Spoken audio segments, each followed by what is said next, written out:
The Assassination of John F. Kennedy, America's Unsolved Tragedy. Welcome, dear listeners, to the first chapter of our series, Unsolved Assassinations in History. Tonight, we journey back to a crisp November day in 1963, when the world lost a leader in a hail of bullets and a nation's innocence was shattered forever.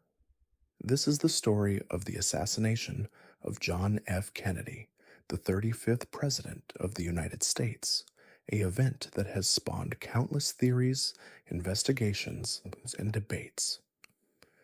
So find a quiet spot, let your mind wander, and join me as we delve into a mystery that continues to captivate the world. A charismatic leader in turbulent times. Our story begins in the early 1960s, a time of hope and tension in America. John Fitzgerald Kennedy, known as JFK, had been elected president in 1960, the youngest man ever to hold the office.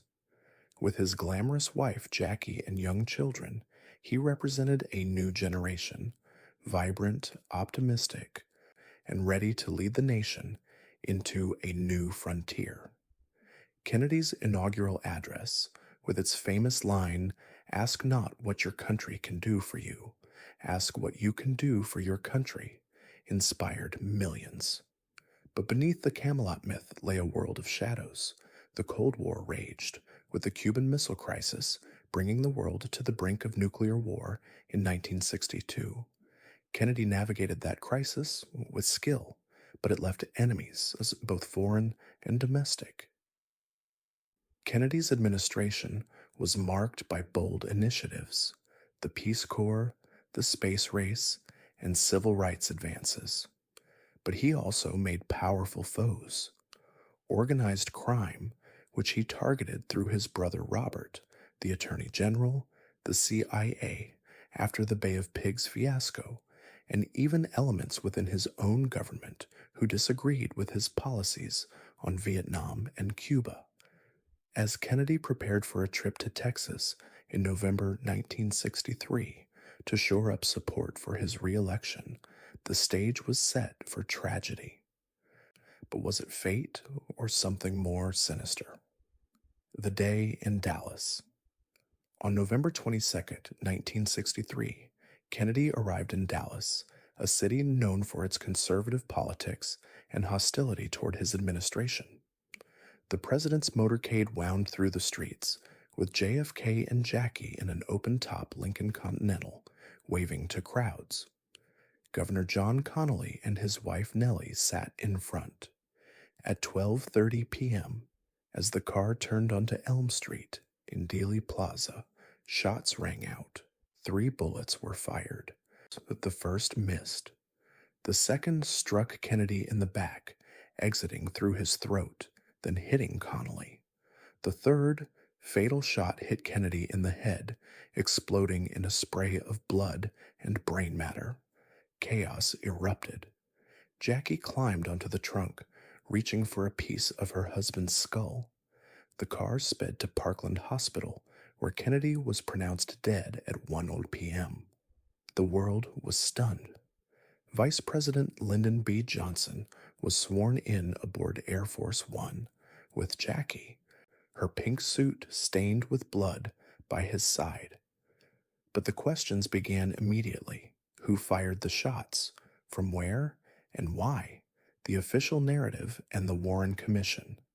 Lee Harvey Oswald, a 24-year-old former Marine with Marxist sympathies, was arrested 80 minutes after the shooting.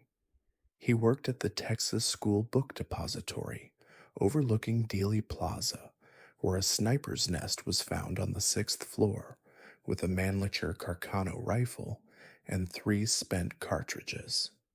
Oswald denied involvement, claiming he was a patsy. But 2 days later, as he was transferred from police headquarters, nightclub owner Jack Ruby shot him dead on live television. Oswald's death silenced the prime suspect, fueling speculation. President Johnson appointed the Warren Commission to investigate. Led by Chief Justice Earl Warren, It concluded in 1964 that Oswald acted alone, firing 3 shots from the depository. The single bullet theory explained how one bullet wounded both Kennedy and Connally. The report dismissed conspiracy, attributing Oswald's motives to personal discontent. But the public was skeptical. The commission's findings seemed too neat, ignoring inconsistencies like witness reports of shots from the grassy knoll ahead of the motorcade. Acoustic evidence suggested a 4th shot, and Oswald's connections to Russia. He defected in 1959, then returned. Cuba, he supported Castro. And the FBI, he was an informant, hinted at something more. Was Oswald a lone gunman or part of a larger plot? Conspiracy theories abound. The Warren Report's flaws opened the floodgates to theories. The most popular is CIA involvement. Kennedy's Bay of Pigs failure and his vow to splinter the CIA into 1,000 pieces made enemies. His brother Robert's crackdown on organized crime, linked to the CIA through anti-Castro plots, added motive. Some believe the mafia, enraged by the Kennedys' betrayal after helping rig the 1960 election, orchestrated the hit. Another theory points to Lyndon Johnson. As vice president, he had much to gain from Kennedy's death. Books like Blood, Money, and Power claim LBJ conspired with Texas oil tycoons and the CIA. Johnson's alleged ties to the assassination are fueled by his rapid swearing in and the Warren Commission's creation, seen by some as a cover-up. The grassy knoll theory suggests a second shooter. Witnesses reported smoke and a muzzle flash from the knoll, and the Zapruder film shows Kennedy's head snapping back, implying a shot from the front. Acoustic analysis in 1978 suggested 4 shots, but later debunked. Still, it keeps the conspiracy alive. Umbrella Man and Badge Man, figures and photos, add intrigue. Umbrella Man opened an umbrella as the motorcade passed, perhaps a signal. Badge Man, a shadowy figure behind the fence, is thought to be a shooter. These details, while speculative, fuel the belief in multiple gunmen, investigations, and revelations. The House Select Committee on Assassinations in 1979 concluded Kennedy was probably assassinated as a result of a conspiracy, citing acoustic evidence of a 4th shot. But it couldn't identify conspirators. In 1992, the Assassination Records Review Board released millions of documents, but many remain classified until 2029. Why the secrecy? What do they hide? In 2017, President Trump released thousands of files, but redacted sensitive ones. They revealed CIA plots to assassinate Castro using exploding cigars and poisoned wetsuits, and Oswald's contacts with Cuban and Soviet embassies. But no smoking gun. Recent books, like JFK and The Unspeakable by James Douglas, argue a deep state conspiracy involving the CIA, military, and mafia, motivated by Kennedy's peace efforts in Vietnam and Cuba. Oliver Stone's JFK popularized this, leading to the 1992 Records Act. The mystery endures because it's more than a crime. It's a wound in America's psyche. Kennedy's death marked the end of innocence, the beginning of distrust in government. It reminds us that history is full of shadows, where truth hides just out of reach. The assassination of John F. Kennedy is a reminder that some wounds never heal, their scars a testament to the fragility of truth and the power of mystery. It invites us to keep searching, to keep questioning, and to keep seeking the light in the darkness. The assassination of Robert F. Kennedy, a brother's shadowed legacy. In the sweltering heat of a California night on June 5, 1968, Robert F. Kennedy stepped onto the stage at the Ambassador Hotel in Los Angeles, his voice ringing with hope and determination. He had just won the California Democratic primary, a crucial step toward the presidency, following in the footsteps of his brother, John F. Kennedy. But as he made his way through the hotel's kitchen pantry, shots rang out, and RFK fell, mortally wounded. His assassin, Sirhan Sirhan, was captured immediately, but the event unleashed a torrent of questions that have lingered for over 5 decades. Was Sirhan acting alone, or was he part of a larger conspiracy? What hidden forces might have wanted RFK dead? And how does his death connect to the tragic fate of his brother? Let us delve deeper into this enigma, a tale of politics, power, and persistent doubt that continues to haunt America. A rising star in a troubled time. Robert Francis Kennedy, known as Bobby, was born into privilege but shaped by tragedy. The third son of Joseph P. Kennedy Sr., a wealthy businessman and ambassador, RFK grew up in the shadow of his older brothers, Joe Jr. and John. Joe died in World War II, thrusting John into the spotlight. RFK became his brother's fierce protector, managing JFK's campaigns and serving as Attorney General during his presidency. As AG, RFK waged war on organized crime, targeting figures like Jimmy Hoffa and Sam Giancana. He also championed civil rights, supporting Martin Luther King Jr. and pushing for desegregation. But his tenure was marked by controversy, the Bay of Pigs, the Cuban Missile Crisis, and wiretaps on MLK. After JFK's assassination in 1963, RFK was devastated, but he emerged as a leader in his own right, becoming a senator from New York in 1964. By 1968, RFK was a champion for the poor, minorities, and anti-war activists. His presidential campaign promised to end the Vietnam War and address inequality, but his stance made enemies: the mafia he prosecuted, conservative politicians, and even within the Democratic Party. As he won primaries, his popularity soared, but so did the threats. On June 4th, he won California, a victory that seemed to secure his nomination. But fate had other plans. The fatal night in Los Angeles. At the Ambassador Hotel, RFK delivered a victory speech, his words filled with optimism. Now it's on to Chicago, and let's win there. He exited through the pantry, a shortcut advised by hotel staff.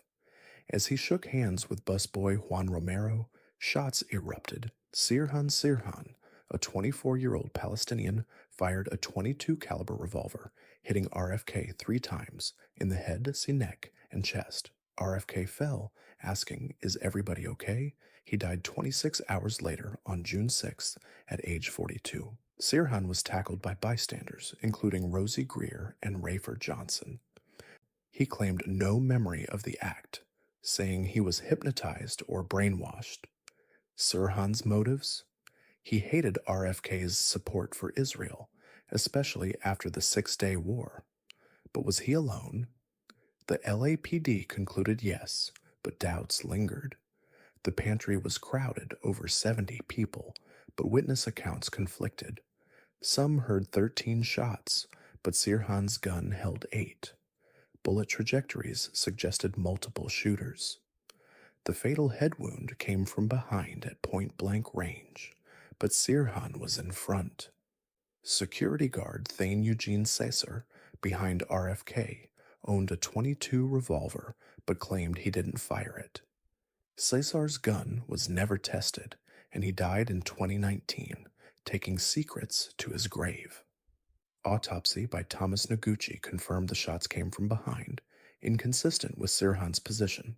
Acoustic analysis in 2005 suggested 13 shots from 2 guns. Who was the second shooter? Theories point to the CIA, mafia, or hypnotized assassins. Conspiracies and cover-ups. RFK's assassination has spawned theories as complex as JFK's. One popular idea is CIA involvement. RFK, as AG, had authorized CIA plots against Castro, but as senator he criticized the agency. Some believe the CIA saw him as a threat, fearing he would expose their secrets if elected. The girl in the polka dot dress, seen fleeing the scene shouting, "We shot him," has been linked to CIA hypnosis programs like MKUltra.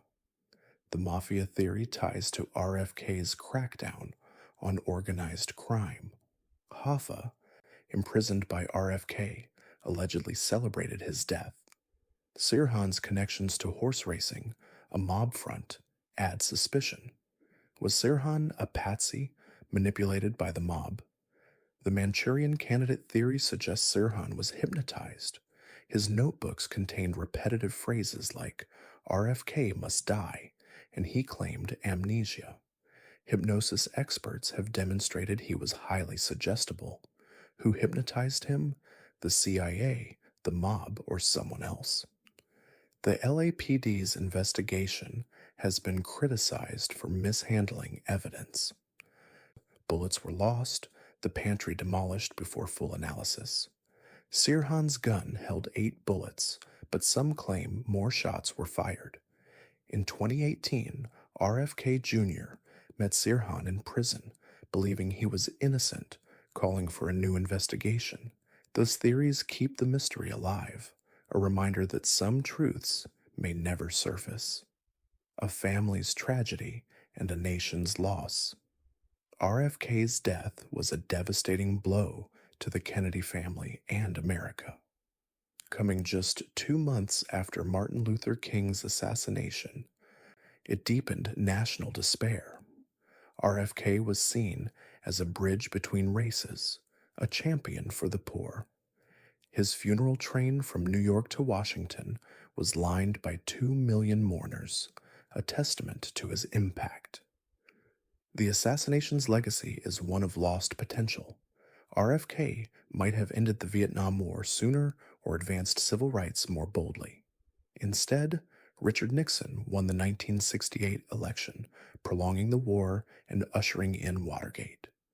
Sirhan remains in prison, his parole denied 16 times. In 2021, California's parole board recommended release, but Governor Newsom denied it. Sirhan maintains his innocence, claiming no memory of the act. The RFK assassination reminds us that history turns on moments, and some wounds never heal. It invites reflection on power's dark side and the cost of challenging the status quo. The enigma of RFK's death endures, a story that challenges us to seek truth amid shadows, to question official narratives, and to remember that some mysteries are born from the heart of power itself. The assassination of Martin Luther King Jr., a leader silenced, a nation divided. Picture a balcony overlooking a quiet courtyard in Memphis, Tennessee, where the air is thick with the promise of change and the tension of a divided nation. This is April 4th, 1968, and standing on that balcony is a man whose voice has become the thunder of the civil rights movement. Martin Luther King Jr., the Baptist minister turned activist, has come to Memphis to support striking sanitation workers. His message of nonviolence and equality resonating across America. But as he leans over the railing, chatting with friends below, a single shot rings out, and the world loses one of its greatest champions. King falls, mortally wounded, and a nation's dream is shattered. But who pulled the trigger? Was it a lone gunman driven by hate, or the culmination of a deeper conspiracy? And why, after decades of investigation, do so many questions remain unanswered? Let us journey back to a time of turmoil and triumph to uncover the enigma of an assassination that changed the course of history. A voice for the voiceless. Martin Luther King Jr. was born on January 15th, 1929, in Atlanta, Georgia, into a family of Baptist ministers. From an early age, he was steeped in the teachings of Christianity and the harsh realities of segregation in the American South. As a young man, he studied theology at Morehouse College, Crozer Theological Seminary, and Boston University, where he earned his doctorate in 1955. But it was the Montgomery bus boycott of 1955 to 1956 that thrust him into the national spotlight. Sparked by Rosa Parks's arrest for refusing to give up her seat to a white passenger, the boycott lasted 381 days and ended with the Supreme Court ruling segregation on public buses unconstitutional. King, at just 26, emerged as the leader of the nonviolent resistance movement. King's philosophy was inspired by Mahatma Gandhi's principles of nonviolence and civil disobedience. He believed that love and peaceful protest could overcome hate and injustice. His leadership in the Southern Christian Leadership Conference, SCLC, led to landmark events like the Birmingham Campaign in 1963, where images of police dogs and fire hoses attacking peaceful protesters shocked the nation and galvanized support for civil rights. That same year, King delivered his iconic "I Have a Dream" speech at the March on Washington, a rallying cry for equality that echoed around the world. But King's work made him enemies. The FBI, under J. Edgar Hoover, viewed him as a threat, launching a campaign of surveillance, harassment, and smear tactics. Hoover labeled King a communist and attempted to discredit him with anonymous letters and leaked tapes. Segregationists and white supremacists openly threatened his life, bombing his home in 1956 and stabbing him in 1958. Yet, King persisted, winning the Nobel Peace Prize in 1964 and pushing for the Civil Rights Act and Voting Rights Act. By 1968, he had turned his attention to economic justice, leading the Poor People's Campaign. But as he traveled to Memphis to support striking workers, the shadows lengthened. Was his assassination the act of a lone bigot or part of a larger plot to silence his voice? The fatal shot in Memphis. On April 3, 1968, King arrived in Memphis to support 1,300 sanitation workers on strike for better wages and conditions. That evening, he delivered his prophetic "I've been to the mountaintop" speech, declaring, "I've seen the promised land. I may not get there with you, but we as a people will get to the promised land." The next day, as King stood on the balcony of the Lorraine Motel, chatting with aides, a rifle shot rang out from a boarding house across the street. The bullet struck King in the jaw, lodging in his shoulder. He collapsed, blood pooling around him, and was rushed to St. Joseph's Hospital, where he was pronounced dead at 7:05 p.m. The nation was stunned. Riots erupted in over 100 cities, and America mourned a leader who had embodied hope. But questions arose immediately. The shot came from the bathroom window of a boarding house room rented by James Earl Ray, a petty criminal and escaped convict. Ray fled, but was captured 2 months later at London's Heathrow Airport, extradited, and confessed to the murder, receiving a 99-year sentence. But 3 days later, he recanted, claiming innocence and a conspiracy. Ray died in 1998, maintaining he was a patsy. His confession was coerced, he said, and the real killers were part of a plot.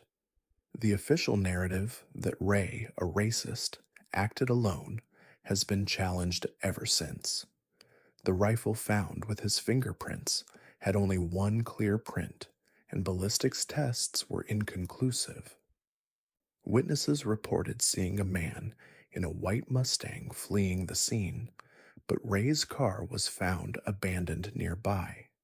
The boarding house room had a view obstructed by bushes, raising doubts about the shot's feasibility.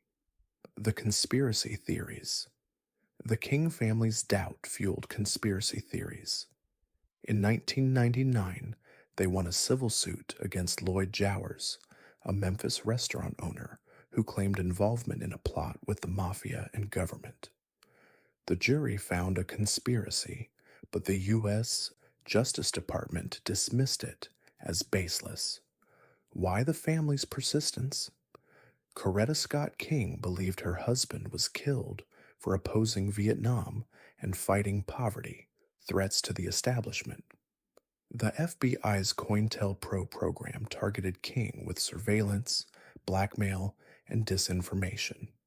Hoover hated King, calling him a pathological liar and attempting to drive him to suicide with a letter exposing alleged affairs. Did this hatred escalate to assassination? A 1976 Senate report exposed COINTELPRO's abuses, but found no direct evidence of FBI involvement in King's death. The mafia theory ties to Hoffa, whom RFK prosecuted as Attorney General. King was killed on Hoffa's birthday, and some claim mob bosses like Carlos Marcello orchestrated it. The CIA, too, is implicated. King's anti-war stance threatened their interests. A 1993 mock trial on HBO found the government guilty, but it was dramatized. Eyewitness accounts add intrigue. Some saw a man with a rifle fleeing a different direction. The bullet's trajectory suggested a second shooter. Sirhan Sirhan, convicted for RFK's murder, claimed hypnosis. These parallels raise questions. Were the assassinations connected? A broader conspiracy to silence progressive voices? Investigations and unanswered questions. The House Select Committee on Assassinations in 1979 concluded King was likely killed by a conspiracy involving Ray and others, possibly the mafia or white supremacists, but it ruled out federal involvement. In 1998, the King family met Ray, who denied killing King but admitted conspiracy. Ray died soon after. In 2000, the Justice Department reviewed the case, concluding Ray acted alone, but the report was criticized for ignoring evidence. In 2018, on the 50th anniversary, new calls for investigation emerged, but no action was taken. The mystery endures because it's more than a crime. It's a wound in America's soul. King's death halted momentum for equality and peace. It reminds us that history is full of shadows, where truth hides just out of reach. The assassination of Martin Luther King Jr. invites us to keep searching, to keep questioning, and to keep fighting for the dream he envisioned. The assassination of Malcolm X, a leader's voice silenced. In the turbulent 1960s, a time when America was grappling with civil rights, racial injustice, and the fight for equality, one voice rose above the rest, powerful, unyielding, and unafraid. This was Malcolm X, a man whose journey from prison inmate to influential leader made him a symbol of Black empowerment. But on February 21, 1965, in a crowded auditorium in New York City, that voice was cut short by a hail of bullets. Malcolm X was assassinated at the age of 39, just as he was evolving his message toward broader unity. The official story points to members of the Nation of Islam as the perpetrators, but questions linger about the true motives and possible involvement of others. Was it a simple act of revenge, or part of a larger conspiracy to silence a rising threat? And why, after decades, do doubts persist about who really pulled the strings? Let us journey back to a time of struggle and strife to uncover the enigma of an assassination that shook the nation and left a legacy of unanswered questions, a life forged in fire. Malcolm Little was born on May 19, 1925, in Omaha, Nebraska, into a family marked by activism and tragedy. His father, Earl Little, was a Baptist minister and follower of Marcus Garvey's Black nationalist movement, which advocated for African Americans to return to Africa. This activism made the family a target. Their home was burned down when Malcolm was 4, and his father died in a suspicious streetcar accident 2 years later, believed by many to be a lynching. Malcolm's mother, Louise, struggled to raise 8 children, eventually suffering a mental breakdown and being institutionalized. Malcolm bounced between foster homes, turning to crime in his teens. By 1946, at age 20, he was imprisoned for burglary. It was in prison that Malcolm Little transformed. He educated himself, reading voraciously on history, philosophy, and religion. His siblings introduced him to the Nation of Islam, NOI, a black Muslim organization led by Elijah Muhammad, which taught that white people were devils created by a mad scientist and that black people were the original inhabitants of Earth. Malcolm converted, dropping his slave name for Malcolm X, symbolizing his lost African heritage. Released in 1952, he became a minister for the NOI, his fiery oratory and charisma quickly making him the organization's most prominent spokesperson. He built temples, recruited members, and spread the message of black self-reliance and separation from white society. By the early 1960s, Malcolm X was a national figure, his speeches drawing crowds and his debates with civil rights leaders like Martin Luther King Jr., highlighting the divide between nonviolent integration and militant separatism. But tensions grew within the NOI. Malcolm's rising fame eclipsed Elijah Muhammad, and revelations about Muhammad's extramarital affairs disillusioned him. In 1964, Malcolm left the NOI after a suspension for controversial remarks about JFK's assassination.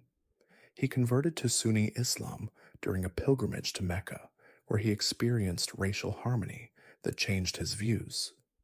Renouncing racism, he founded the Organization of Afro-American Unity, advocating for human rights and unity among all races. This evolution made him enemies. Former NOI allies saw him as a traitor, while white supremacists and government agencies viewed him as a threat. The Final Days and the Fatal Shot. By 1965, Malcolm X knew his life was in danger. Threats from the NOI escalated. His home was firebombed on February 14th, forcing his family to flee. Undeterred, he continued speaking, his message now focused on global human rights. On February 21st, he arrived at the Audubon Ballroom in Harlem to address his organization. As he began his speech, a distraction erupted. A man shouted, "Get your hand out of my pocket." In the confusion, 3 gunmen rushed the stage, firing 15 shots. Malcolm was hit multiple times, collapsing in a pool of blood. He was pronounced dead at 3:30 p.m., his wife Betty and 4 daughters witnessing the horror. The gunmen were captured: Thomas Hagen, later Muhammad Abdul Aziz, Norman Butler, Muhammad Abd al-Aziz, and Thomas Johnson, Khalil Islam, all NOI members. Hagen confessed, but claimed Butler and Johnson were innocent. They were convicted in 1966, sentenced to life. But doubts about their guilt persisted, with witnesses identifying different shooters. The investigation and the shadows of conspiracy. The NYPD and FBI investigated, concluding the NOI orchestrated the hit due to Malcolm's defection. But inconsistencies emerged. Witnesses reported more than 3 shooters, and ballistics showed shots from multiple weapons. Hagen said he had accomplices not caught. Security was lax. Malcolm's bodyguards were NOI members who stepped aside during the attack. Conspiracies point to the FBI. Under J. Edgar Hoover, the FBI's COINTELPRO program targeted black leaders, including Malcolm. They infiltrated the NOI, spread disinformation, and encouraged violence between factions. A 1964 memo discussed neutralizing Malcolm. Did they orchestrate the assassination? The CIA is also suspected. Malcolm's international activism, linking African American struggles to global anti-colonial movements, threatened U.S. interests. He met with African leaders and criticized American imperialism. Some believe the CIA collaborated with the NOI to eliminate him. Malcolm's family has long doubted the official story. In 2021, his daughters requested a reinvestigation after a deathbed letter from a former undercover officer implicated the NYPD and FBI in facilitating the assassination by arresting Malcolm's security detail days before. This revived calls for justice, but no new probe has been launched. A legacy of light in darkness. Malcolm X's assassination silenced a powerful voice, but his legacy endures. He inspired the Black Power movement, influencing figures like Stokely Carmichael and the Black Panthers. His autobiography, co-written with Alex Haley, became a classic, detailing his transformation from criminal to leader. His emphasis on self-determination and human rights resonates today in movements like Black Lives Matter. The mystery of his death reflects the era's turbulence, a time of civil rights struggles, government surveillance, and racial tension. It raises questions about power and who wields it. Malcolm's story is a reminder that some voices are too dangerous to be allowed to speak. As we reflect on this enigma, we are left with the thrill of the unsolved, a testament to the power of mystery to inspire and intrigue. The assassination of Malcolm X invites us to keep searching, to keep questioning, and to keep fighting for the truth in a world full of shadows.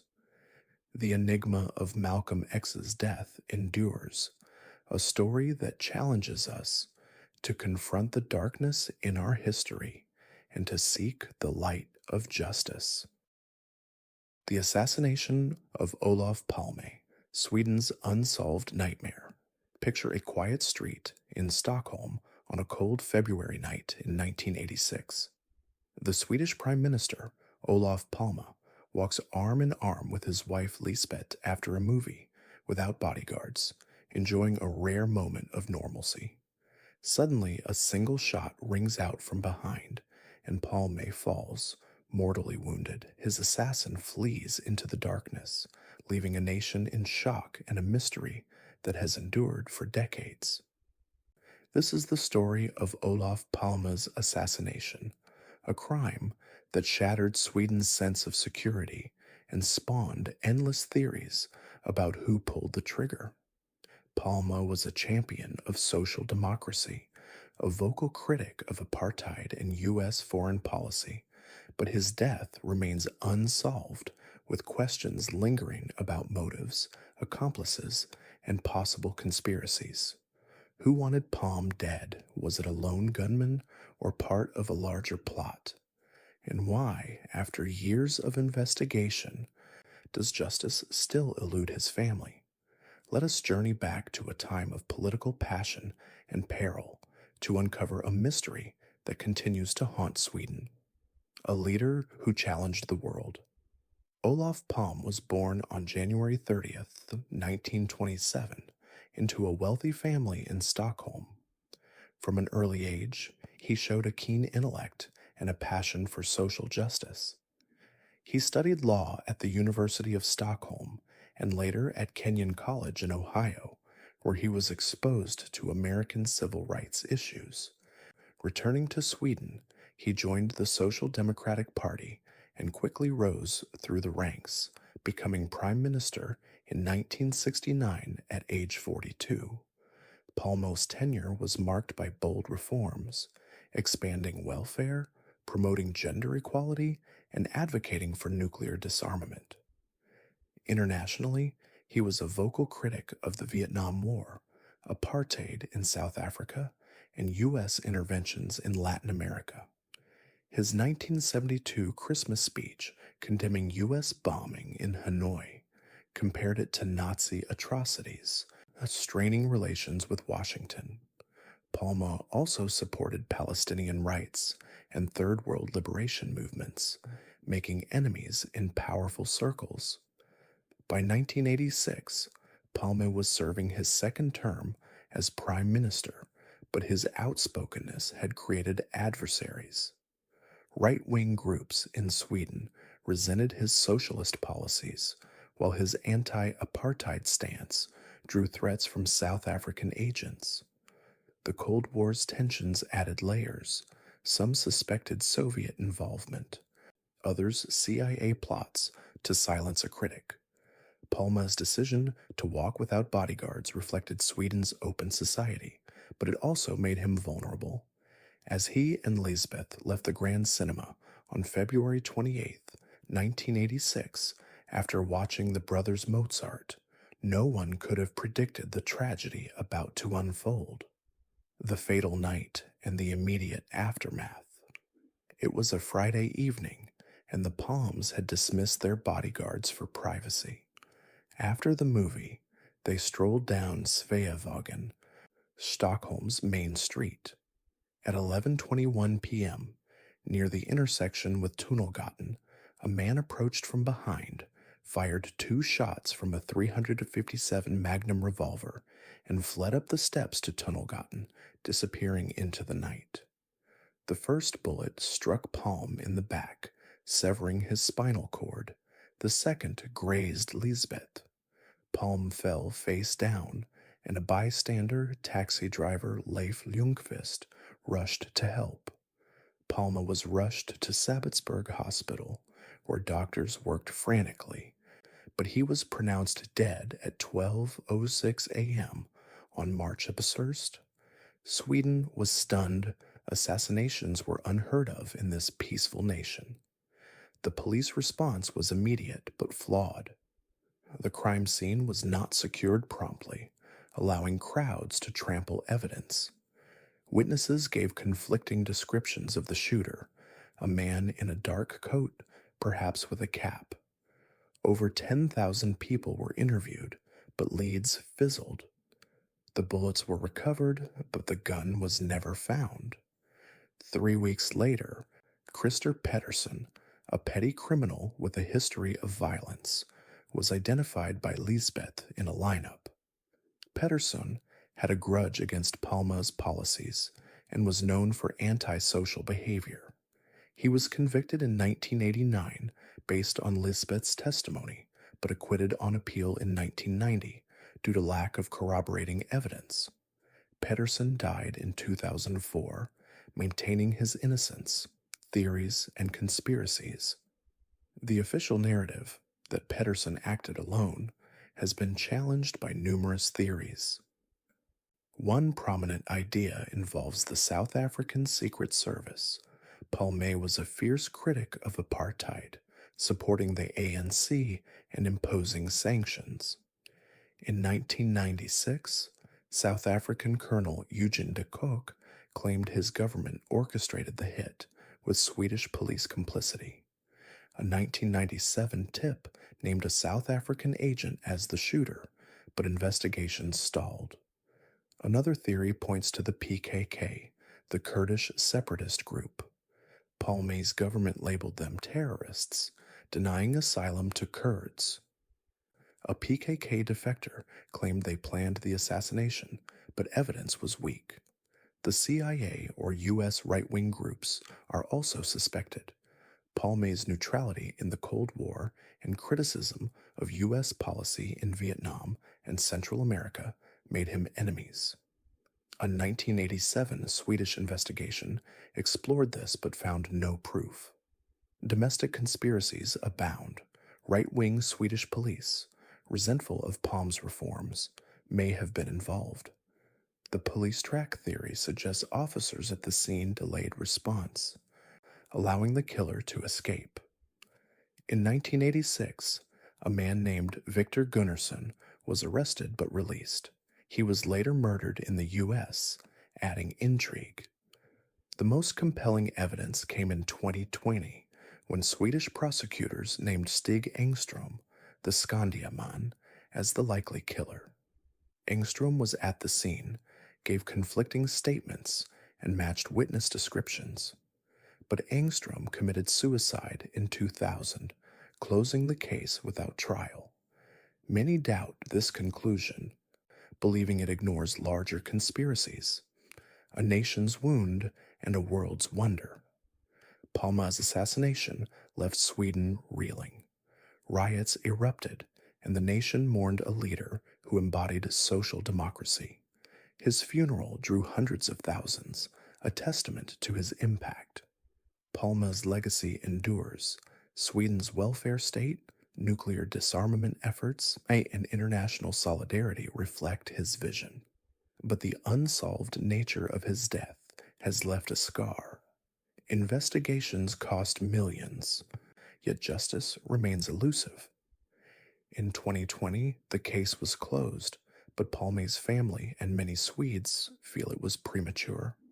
The mystery has inspired books, films, and documentaries, from The Man Who Played with Fire to theories linking it to arms deals like the Bofors scandal.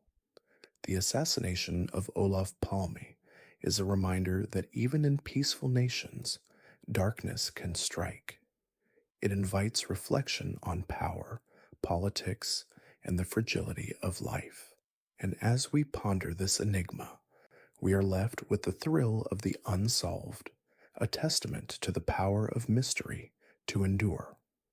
The mystery of Olof Palme's death endures, a story that challenges us to seek truth amid shadows, to question official narratives, and to remember that some wounds never fully heal. The assassination of Aldo Moro, Italy's kidnapped leader. Imagine a bustling street in Rome on a spring morning in 1978, where the air is filled with the hum of traffic and the chatter of passers-by. Suddenly, gunshots shatter the peace, and a convoy of cars is ambushed in a hail of bullets. This is the story of Aldo Moro, the former Prime Minister of Italy, who was kidnapped in broad daylight by a terrorist group, held captive for 55 days, and ultimately murdered in a case that shocked the world. Moro, a key figure in Italy's Christian Democratic Party, was a symbol of stability in a time of political turmoil. But who was behind his abduction? Was it just the Red Brigades, or were there darker forces at play? And why, after decades of investigations, does his death remain one of Europe's most enduring mysteries? Let us journey back to a time of terrorism and tension to uncover a tale that blends politics, ideology, and intrigue. A statesman in a divided nation. Aldo Moro was born on September 23, 1916, in Maglie, Italy, into a middle-class family. He studied law and philosophy, becoming a professor and entering politics after World War II. As a member of the Christian Democratic Party, Moro rose quickly, serving as Minister of Justice, Foreign Affairs, and eventually Prime Minister from 1963 to 1968, and again from 1974 to 1976. He was known for his intellect, his commitment to democracy, and his efforts to bridge divides in Italy's fragmented political landscape. In the 1970s, Italy was plagued by the Years of Lead, a period of political violence marked by terrorist attacks from both far-left and far-right groups. The Red Brigades, a Marxist-Leninist organization founded in 1970, sought to overthrow the government through armed struggle. Moro, as a moderate, advocated for the historic compromise, a coalition between the Christian Democrats and the Communist Party to stabilize the country. This made him a target for extremists who saw compromise as betrayal. On March 16, 1978, Moro was on his way to Parliament for a historic vote on a new government when his convoy was ambushed. In a meticulously planned operation, the Red Brigades blocked the road, killed Moro's 5 bodyguards, and kidnapped him. The attack was swift and brutal, lasting less than 3 minutes. Moro was bundled into a car and driven away, beginning 55 days of captivity that would grip Italy and the world. The days of captivity. During his imprisonment, Moro was held in a small, windowless room in a Rome apartment, guarded by his captors. The Red Brigades, led by Mario Moretti, demanded the release of 13 imprisoned terrorists in exchange for Moro's life. Moro wrote over 80 letters from captivity, pleading with his party and the government to negotiate.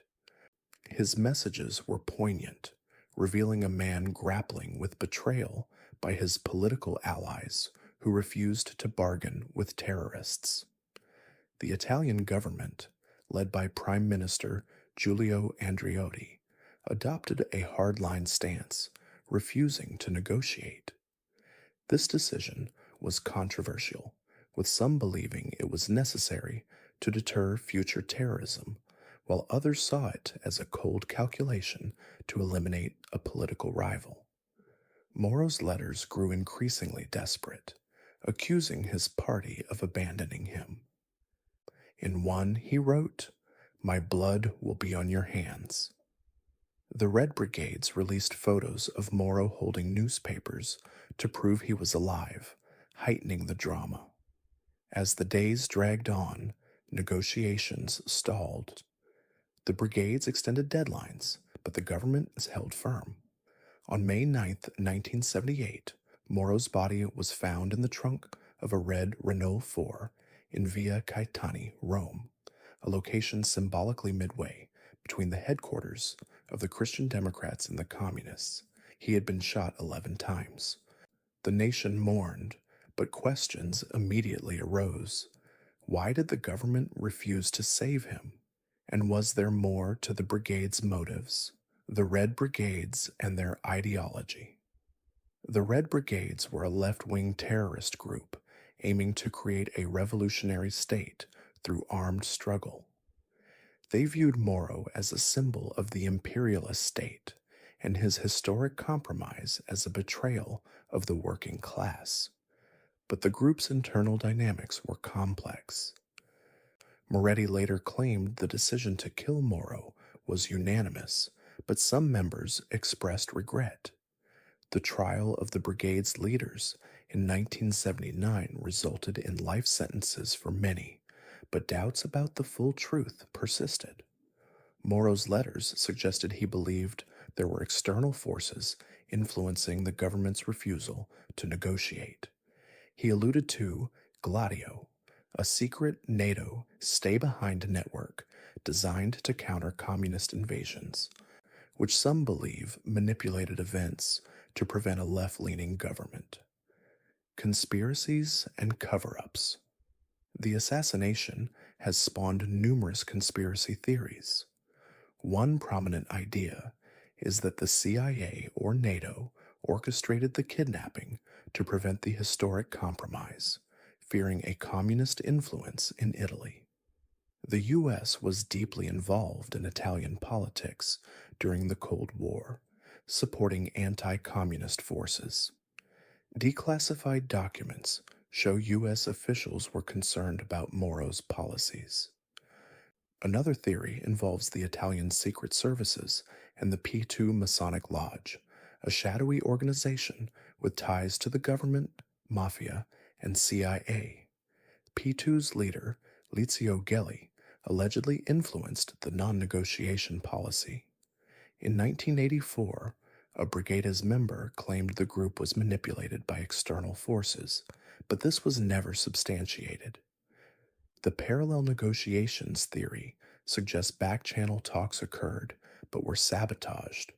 Moro's family believed the government could have saved him but chose not to.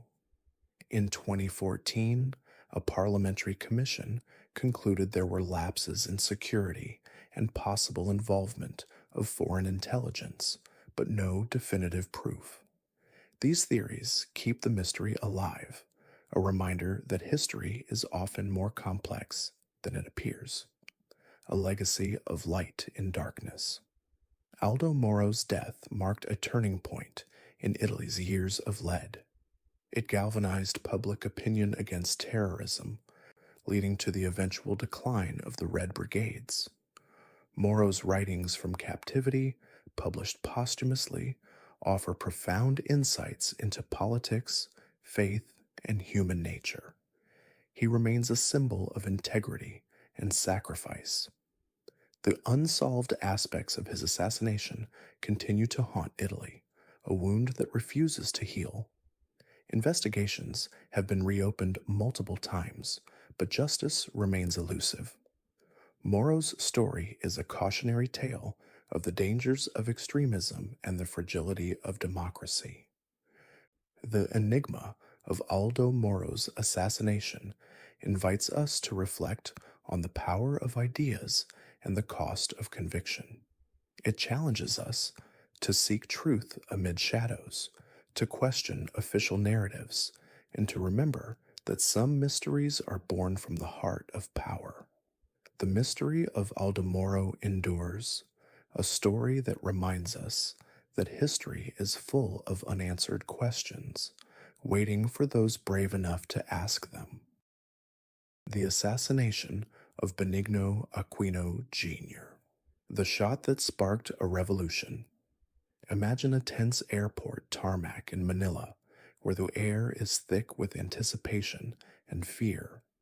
A man steps off a plane, his face a mask of determination, knowing he is returning to a homeland ruled by a dictator who has sworn to destroy him. This is Benigno Aquino Jr., the charismatic opposition leader who dared to challenge Ferdinand Marcos, the iron-fisted president of the Philippines. On August 21st, 1983, as Aquino descended the stairs, a single gunshot rang out, and he fell dead, a murder that would ignite a revolution and topple a regime. But who pulled the trigger? Was it a lone gunman or part of a larger conspiracy orchestrated by the government? And why, after decades, does the truth remain shrouded in doubt? Let us journey back to a time of dictatorship and defiance to uncover a mystery that changed the course of a nation's history. A voice against tyranny, Benigno Ninoy Aquino Jr. was born on November 27, 1932, into a prominent political family in the Philippines. His father, Jose Sr., was a senator, and young Ninoy seemed destined for greatness. At 17, he became the youngest war correspondent during the Korean War, and by 22, he was the youngest mayor in the country. His rise was meteoric. He became governor at 29 and senator at 35, the youngest in Philippine history. Aquino's political career collided with Ferdinand Marcos, who became president in 1965. Marcos, initially an ally, grew authoritarian. In 1972, he declared martial law, suspending the Constitution and arresting opponents, including Aquino. Accused of murder and subversion, Aquino was sentenced to death but spent 7 years in solitary confinement. During this time, he suffered a heart attack and was allowed to go to the U.S. for surgery in 1980, where he lived in exile for 3 years. In exile, Aquino became a symbol of resistance, speaking against Marcos's corruption and human rights abuses. He knew returning meant danger, But on August 21st, 1983, he boarded a flight to Manila, determined to lead the opposition. "The Filipino is worth dying for," he said in his last interview. But as he stepped off the plane, escorted by security, a shot to the head killed him instantly. The government claimed Rolando Gallman, a hired gunman, shot him from the tarmac, but Gallman was immediately killed by soldiers. The scene was chaotic, with witnesses reporting conflicting accounts. Was Gallman the shooter or a scapegoat? The investigation and the cover-up. The assassination sparked outrage. Millions mourned Aquino, his funeral procession stretching 11 hours. Marcos appointed a commission to investigate, but it was widely seen as a whitewash. In 1984, the Agrava Board concluded that military officers conspired to kill Aquino, implicating General Fabian Wehr, Marcos's chief of staff. Wehr and 25 others were tried but acquitted in 1985, fueling suspicions of a cover-up. The People Power Revolution in 1986 ousted Marcos, and Corazon Aquino, Ninoy's widow, became president. She reopened the investigation, and in 1990, 16 military men were convicted, receiving life sentences. But Wehr had fled with Marcos to Hawaii, dying in exile. Many believed the convictions didn't reach the top. Marcos himself was the mastermind, using the assassination to eliminate his greatest rival. Theories abound. Some point to the magic bullet trajectory. Aquino was shot behind the ear while descending stairs, suggesting the shooter was among his escorts, not on the tarmac.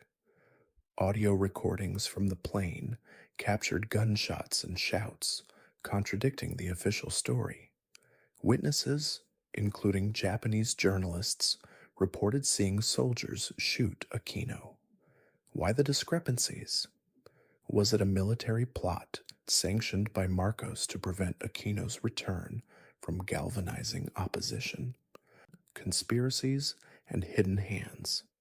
The assassination's mystery extends to possible U.S. involvement. Marcos was a U.S. ally during the Cold War, receiving aid despite human rights abuses. Aquino's return threatened stability, and some believe the CIA knew of the plot but did nothing. Declassified documents show U.S. intelligence monitored Aquino's flight, but no evidence of direct involvement. Within the Philippines, rival politicians or business interests may have had motives. Aquino's anti-corruption stance threatened powerful figures. The Gallman family claimed Rolando was framed, killed to silence him. In 2003, a former soldier confessed to shooting Aquino on Wehr's orders, but recanted under pressure. The Aquino-Gallman double murder trial in 1984 exposed flaws. The commission ignored eyewitnesses and focused on Gallman. The 1990 convictions were based on new testimony, but appeals and releases have muddied the waters. In 2010, President Benigno Aquino Jr, Ninoy's son, vowed to reopen the case, but little progress was made. These inconsistencies fuel conspiracies. Was the assassination a false flag to discredit the opposition, or a power play within Marcos's circle? The lack of closure keeps the mystery alive, a wound in Philippine history, a legacy of courage and change. Aquino's death was not in vain. It galvanized opposition, leading to the 1986 EDSA revolution, where millions took to the streets, toppling Marcos in a bloodless uprising. Corazon Aquino became president, restoring democracy. Ninoy's sacrifice became a symbol of resistance, his image on the 500 peso bill a daily reminder. But the mystery lingers. In 2018, on the 35th anniversary, new calls for investigation emerged, but the case remains closed. Aquino's family believes justice was not fully served, that higher-ups escaped punishment. The assassination reminds us that truth is often obscured by power, and some mysteries are buried with their victims. The enigma of Benigno Aquino Jr.'s assassination invites reflection on the cost of standing against tyranny and the enduring quest for truth. It challenges us to question official narratives and to honor those who sacrifice for freedom. The mystery of Benigno Aquino Jr.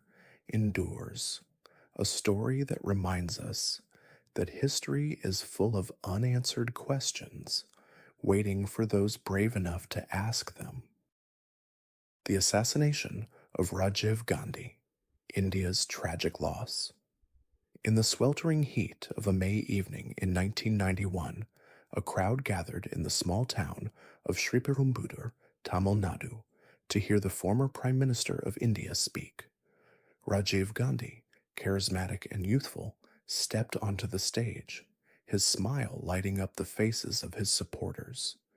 But as he reached out to greet a young woman in the crowd, a deafening explosion ripped through the air, and in an instant, one of India's most promising leaders was gone. This is the story of Rajiv Gandhi's assassination, a crime that shocked the nation and the world, sparking debates about motives, conspiracies, and the dark undercurrents of politics. Rajiv, who had served as Prime Minister from 1984 to 1989, was campaigning for a comeback when he was killed by a suicide bomber. But who was behind this audacious act? Was it a lone group's revenge, or part of a larger international plot? And why? After years of investigations, do questions still linger about the full truth? Let us journey back to a time of political upheaval and personal tragedy to uncover a mystery that changed the course of a nation's history, a reluctant heir to a political dynasty.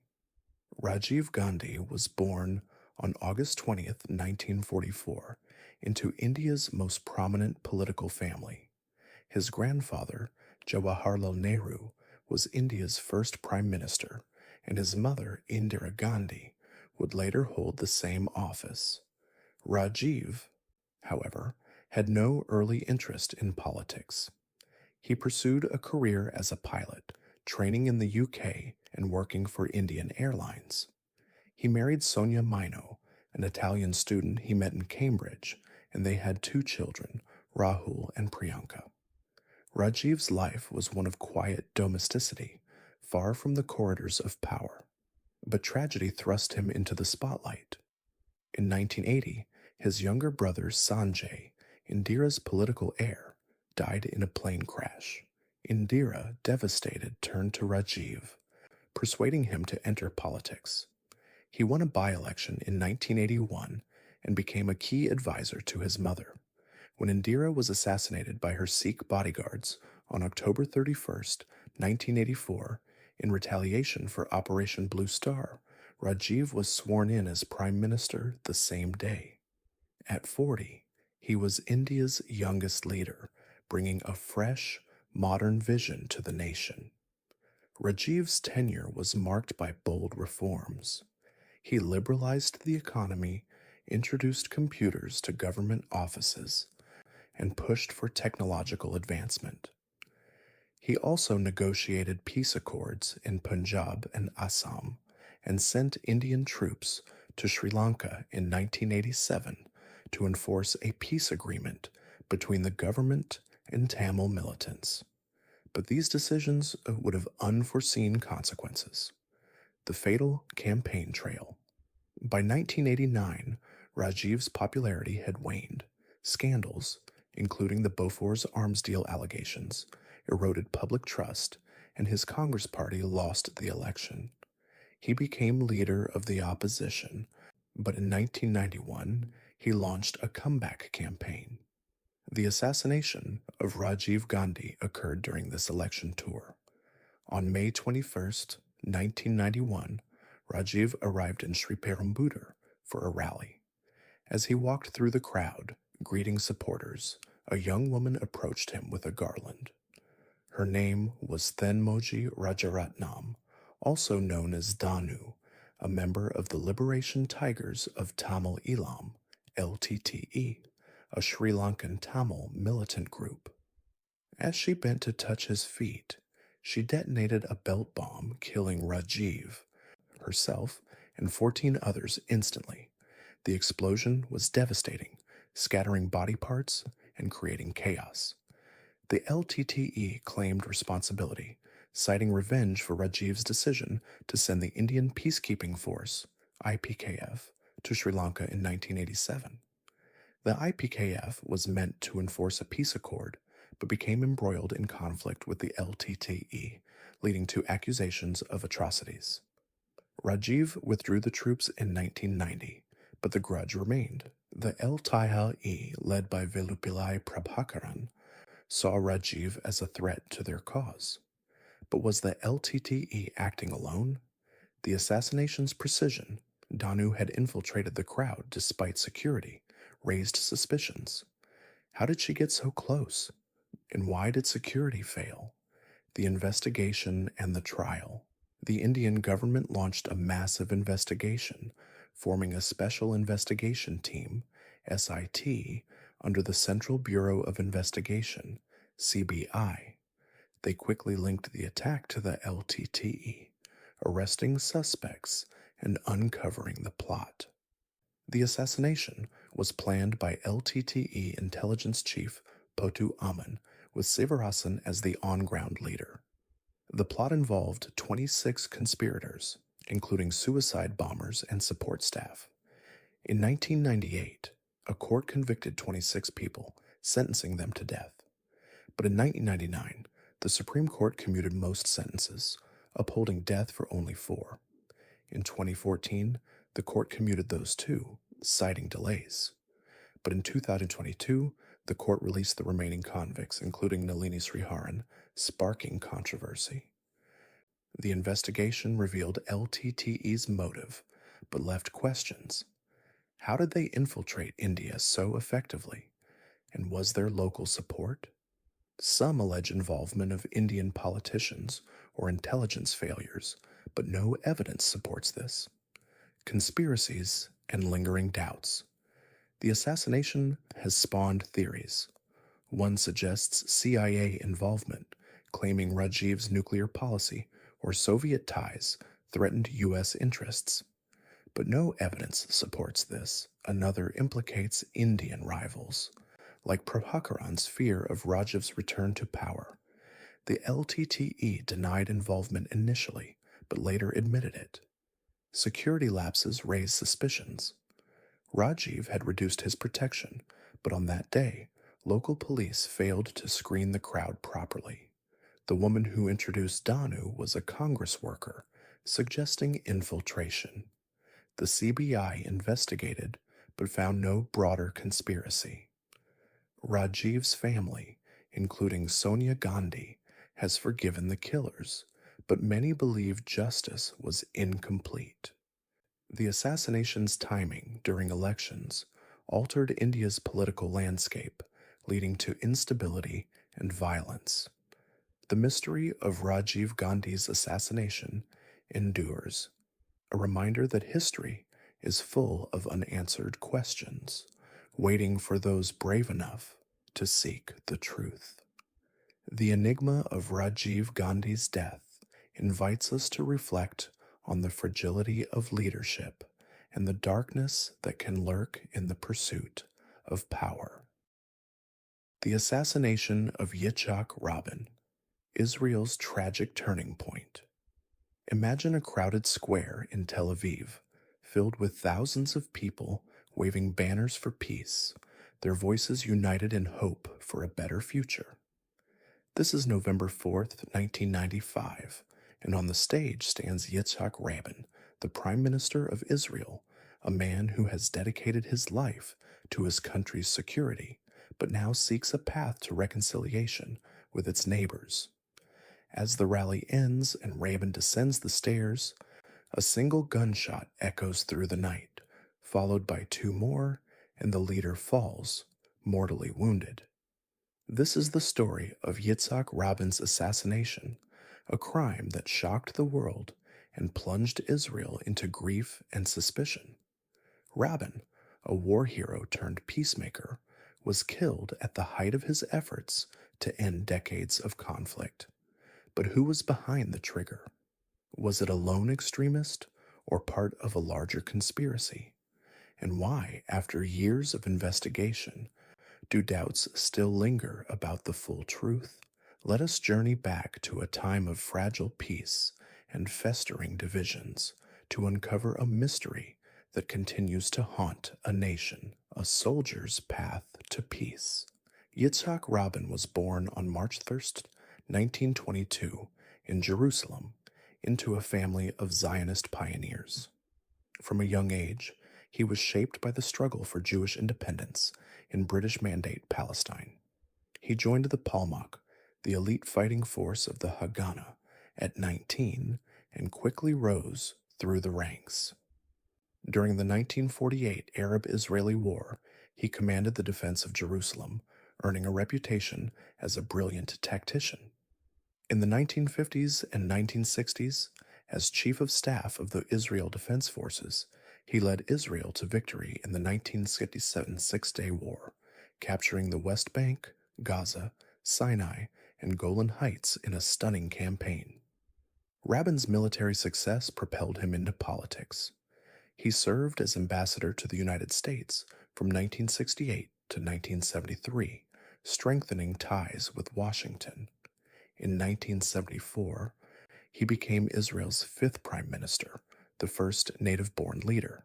His first term was marked by the Entebbe raid in 1976, a daring rescue of hostages in Uganda that showcased Israel's resolve. But scandal forced his resignation in 1977 over a minor financial issue. Rabin returned as prime minister in 1992, this time focused on peace.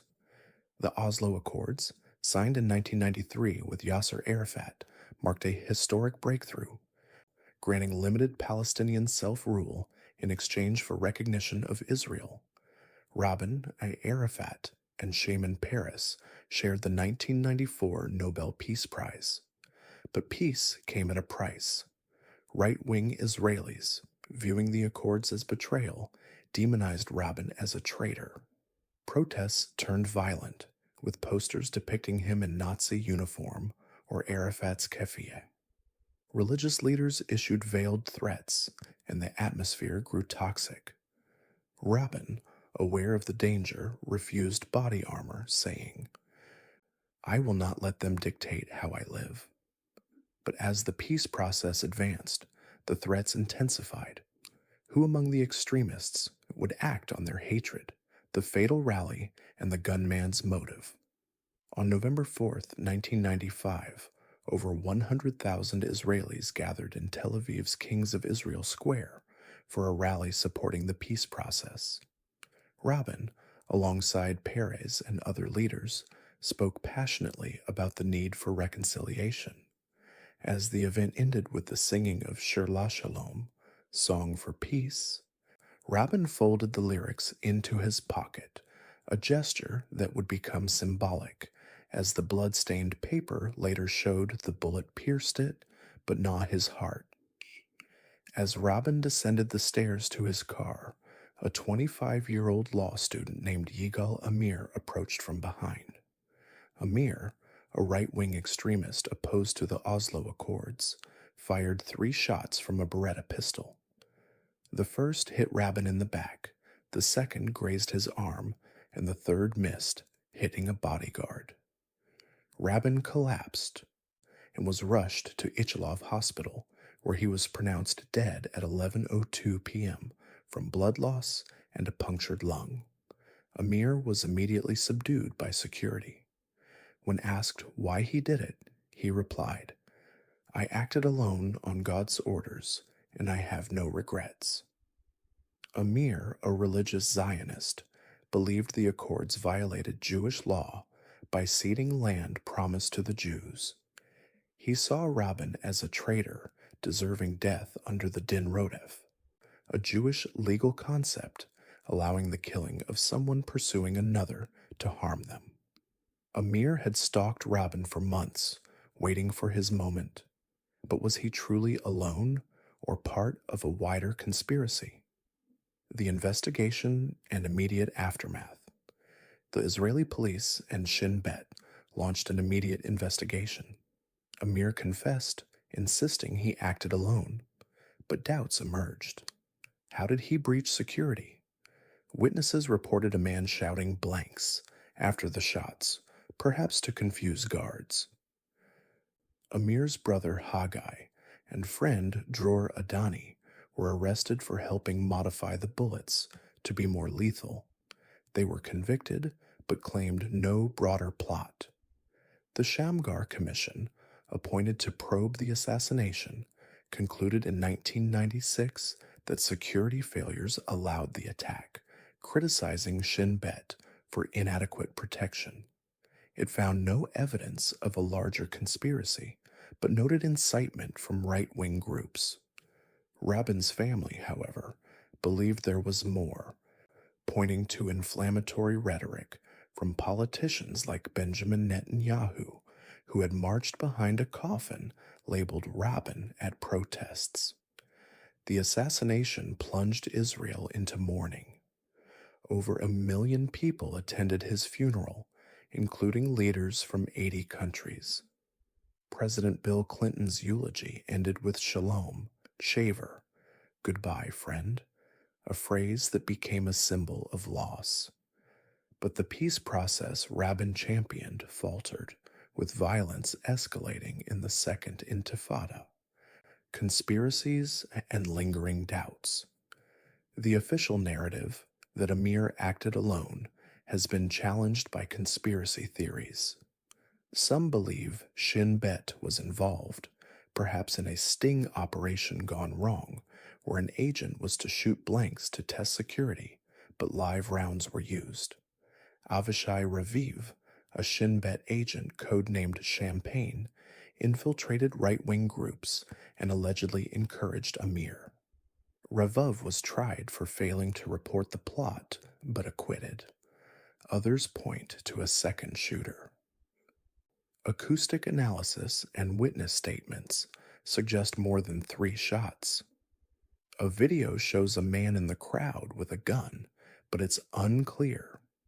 Amir's family claims he was a patsy, manipulated by security services to eliminate Rabin, whose peace policies threatened hardliners. Far-right groups, including Koch, opposed to land concessions, had motive. Amir was linked to such circles, but was he part of a network? In 2015, new evidence surfaced, a letter from Amir suggesting he had accomplices, but it was dismissed. These theories keep the mystery alive, a reminder that truth is often obscured by power, a nation's wound and a world's lesson. Rabin's assassination was a turning point for Israel. It derailed the peace process, leading to increased violence and the rise of hardline politics. Netanyahu became prime minister in 1996, halting many Oslo provisions. Rabin's family continues to advocate for peace, establishing the Yitzhak Rabin Center in Tel Aviv. The legacy of Rabin's death is one of lost opportunity. He was a bridge builder in a divided land, his vision of peace a beacon for many. His assassination reminds us of extremism's dangers and the fragility of progress. It challenges us to question narratives and seek truth amid deception. The mystery of Yitzhak Rabin's assassination invites reflection on power's cost and the darkness that can lurk in the pursuit of ideology. It is a tale that reminds us that some wounds never fully heal, their scars a testament to the enduring struggle for peace. The assassination of Harvey Milk, a pioneer silenced. In the vibrant streets of San Francisco during the 1970s, a time of social upheaval and the fight for equality, one man emerged as a beacon of hope for the marginalized. Harvey Milk, the first openly gay elected official in California, used his position on the San Francisco Board of Supervisors to advocate for gay rights, workers' rights, and the voiceless.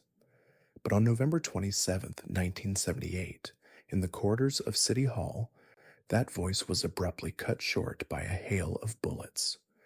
Milk's assassination, along with that of Mayor George Moscone, shocked the nation and sparked one of the most infamous trials in American history.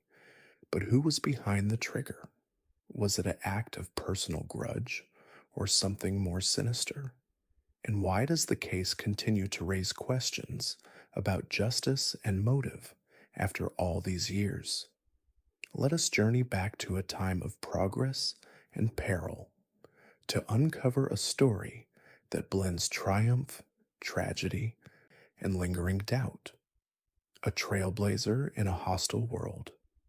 Harvey Bernard Milk was born on May 22, 1930, in Woodmeres, New York, into a Jewish family.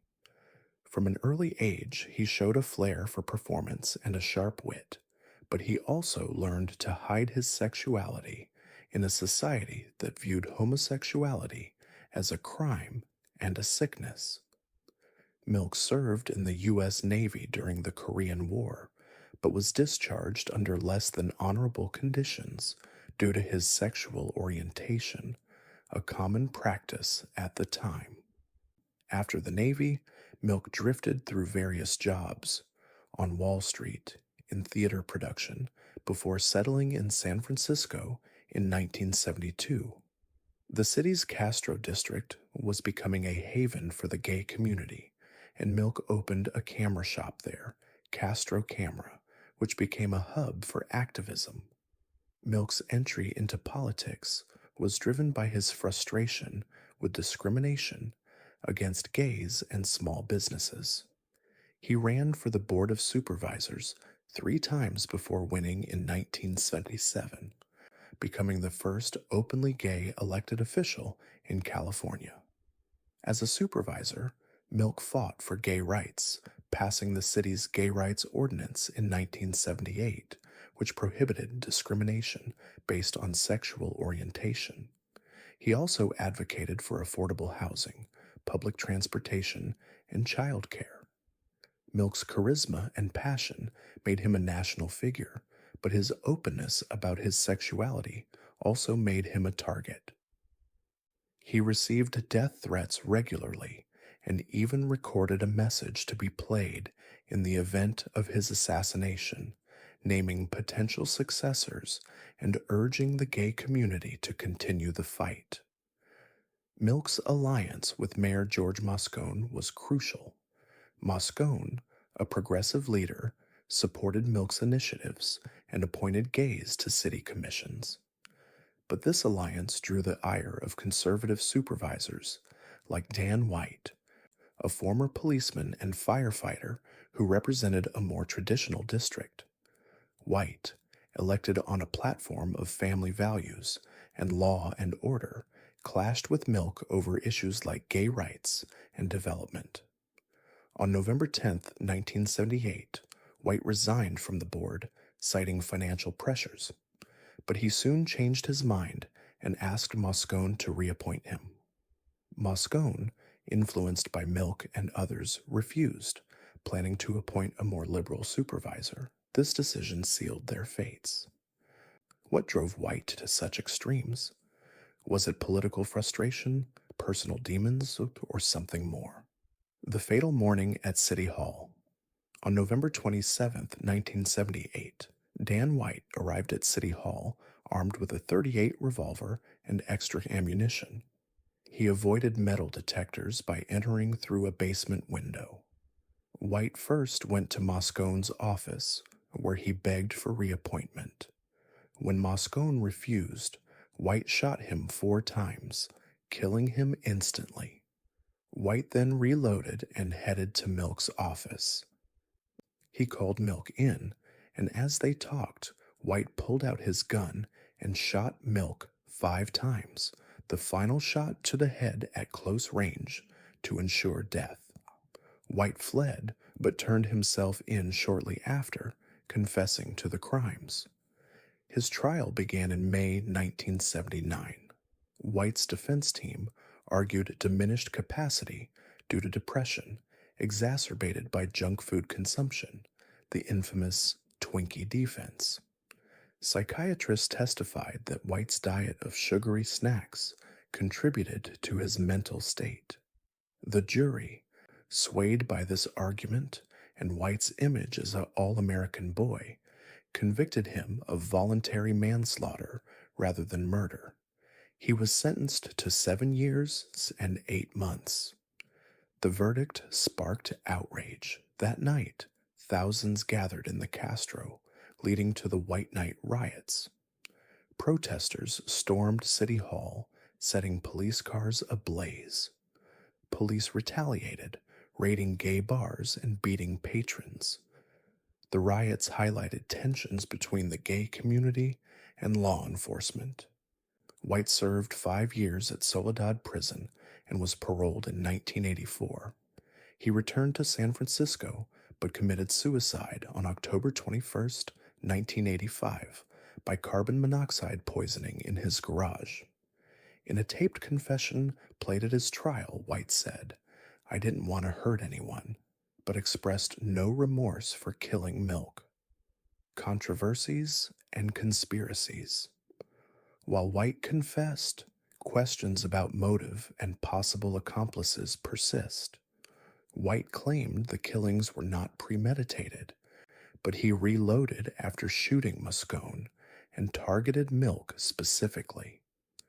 The Twinkie defense became synonymous with legal loopholes, but defense attorney Douglas Schmidt later clarified it was about depression symptoms, not Twinkies causing insanity. Some believe White had help or was influenced by anti-gay sentiment. Supervisor Dianne Feinstein, who found Milk's body, noted White's resentment toward Milk's politics. Milk had opposed White's bill to ban gay teachers, fueling animosity. But was it enough for murder? White's journal revealed homophobic views, but also financial stress and political frustration. Conspiracies suggest police involvement. White, a former cop, received support from the force during his trial. Some officers allegedly celebrated the killings with Free Dan White t-shirts. The investigation was criticized for laxity. White's confession was not recorded, and evidence handling was sloppy. The diminished capacity defense was abolished in California after the trial, a direct response to public outrage. Milk's legacy grew posthumously. He became a martyr for gay rights, with the Castro his memorial. The Harvey Milk Democratic Club and the annual Harvey Milk Day honor his memory. The mystery of Harvey Milk's assassination endures, a reminder that history is full of shadows where truth hides. It challenges us to question motives and seek justice, even when the answers are uncomfortable. The enigma of Harvey Milk's death invites us to reflect on the cost of progress and the darkness that can lurk in the pursuit of power. It is a tale that reminds us that some wounds never fully heal, their scars a testament to the enduring struggle for equality.